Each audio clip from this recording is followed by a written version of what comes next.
We are having an advantage. East coast, 1053 kilometers sea coast.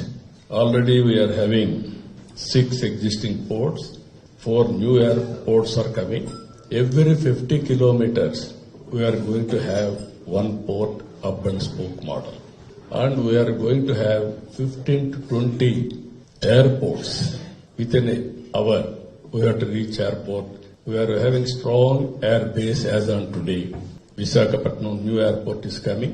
By August, we are going to start that airport, international airport. And Vijayawada, one more airport, Rajahmundry, Tirupati. Like that, so many airports are there. Further, we are building airports.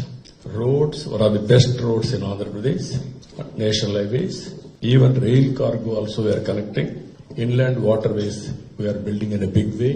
Ultimately, logistics cost will be the lowest in Andhra Pradesh. It will be a gateway for India to export from East Coast. This is going to happen in the near future.